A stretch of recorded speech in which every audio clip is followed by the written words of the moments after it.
Welcome to Chillin' 101. We hope this video helps. In this video, I will show you how to make a very beautiful card for Mother's Day. First, gather your essential supplies.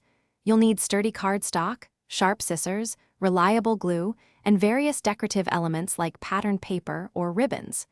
Choosing a color scheme that truly reflects your mother's unique taste is key to making it special. Ensure all your materials are clean and ready to be transformed into a heartfelt creation. This preparation step is crucial for a smooth crafting experience and a stunning final result. Now, let's create the foundation for your beautiful card. Take an 8.5 by 11-inch sheet of cardstock and fold it perfectly in half to form your card base. Next, select a decorative paper and cut it 1/4 inch smaller than the front of your folded card.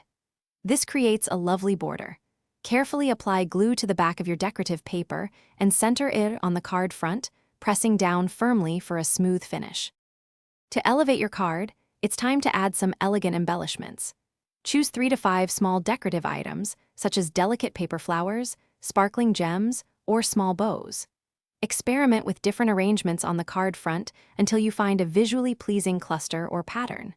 Once satisfied with your design, use a strong adhesive to firmly secure each embellishment in place.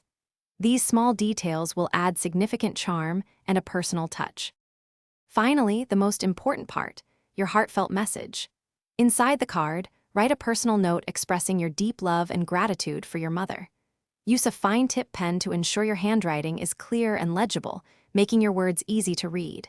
You might also consider adding a small, hand-drawn illustration or a simple border to enhance the inside. This personal touch makes your beautiful, handmade card truly unforgettable and cherished. Thanks for watching. Consider subscribing if we helped you.